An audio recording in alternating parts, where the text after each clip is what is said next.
It has been over a year since Finland joined NATO as its 31st member. This move shows that the country, which shares the longest border with Russia among NATO members, understands the crucial importance of international alliances in countering Moscow's aggression.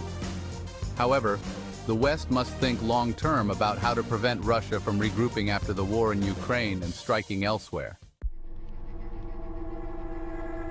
In response, Russia has bolstered its activities along the Russian-Finnish border.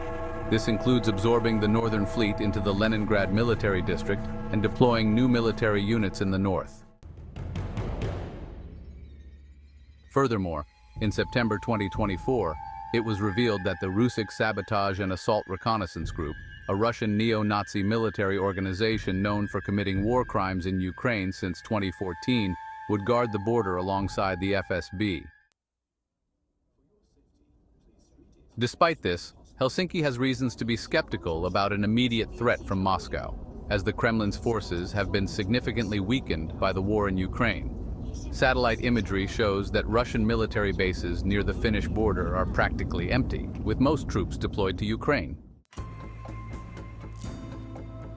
Nonetheless, European countries led by Finland may question when and under what conditions these bases will be refilled with personnel and weapons and what the implications could be. The sense of security enjoyed by many NATO members may be misguided, as the Finnish intelligence service estimates it will take Russia 3 to 5 years to restore its combat capabilities after the war in Ukraine.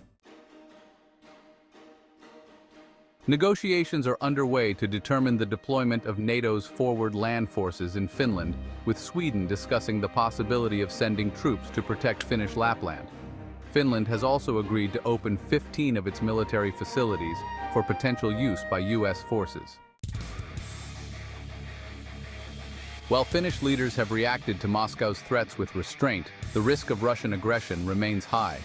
Helsinki has taken measures such as closing border crossings, granting new powers to the border guard service, and proposing a ban on Russians buying real estate in Finland.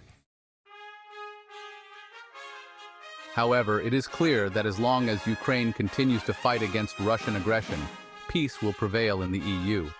If Ukraine wins the war, it will take decades to rebuild the Russian army.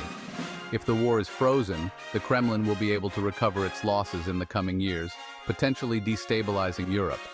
Therefore, by investing in the support of the Ukrainian armed forces, the West is also investing in its own security. Finland, which has provided nearly €3 billion in military aid to Ukraine, equivalent to 1% of its GDP, is a prime example of this.